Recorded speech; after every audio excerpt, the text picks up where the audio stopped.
मादक पदार्थ के साथ एक युवक को किया गिरफ्तार।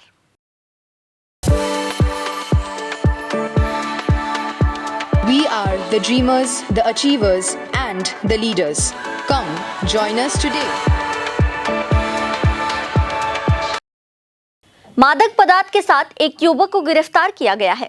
आरोपी का नाम खगेन राय है। वो गौरसिंह जोत का निवासी है। बताया गया है कि गुप्त सूत्रों के आधार पर पुलिस ने खोरीबाड़ी के भारत नेपाल सीमा पर पानी टंकी के गौरसिंह जोत में अभियान चलाया और 101 ग्राम ब्राउन शुगर और 12 बोतल कप सिरप के साथ उक्त युवक को गिरफ्तार किया। इस संबंध में एसडीपीओ करशियांग नीरजा अनिस शाह ने कहा कि पुलिस सीमा पर मादक पदार्थ के कारोबार को रोकने के लिए अभियान चल रही है। गिरफ्तार युवक को पुनर्वास केंद्र भेजने के साथ ही लगातार अभियान चलाकर मादक पदार्थों की तस्करी को रोका जाएगा। पुलिस आज आरोपी को सिलीगुड़ी महकमा अदालत में पेश कर रिमांड पर लेगी और घटना की जांच करेगी।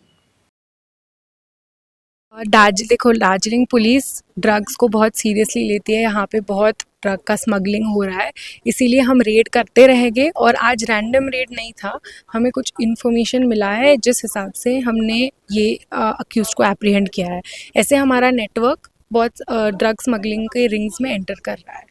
देखो, इसके दो चीज़ होते हैं। एक तो हम रिहैबिलिटेशन के लिए भी लोगों को भेजते हैं जिसको भी ड्रग्स का एडिक्शन है और वो इश्यू से हो रहा है। दूसरी बात ये है कि ये जितना पुलिस रेड करेगी, जितना सीज करेगी, हम इंश्योर कर रहे हैं कि कन्विक्शन होगा। अभी हमने ट्रायल मॉनिटरिंग सिस्टम चालू किया है जिससे हम बहुत क्लोजली पीपी के साथ काम करके इंश्योर करेंगे कि ये लोग फिर एक बार जेल में चले जाए जब ड्रग्स का कमर्शियल क्वांटिटी में हो रहा है तो वो वापस बाहर ना आ पाए। ऐसा हम इंश्योर करने की पूरी कोशिश करेंगे। आज एक ही आदमी को अरेस्ट किया है और उसके पास कमर्शियल क्वांटिटी में ब्राउन शुगर और कोडीन फॉस्फेट पाया गया है।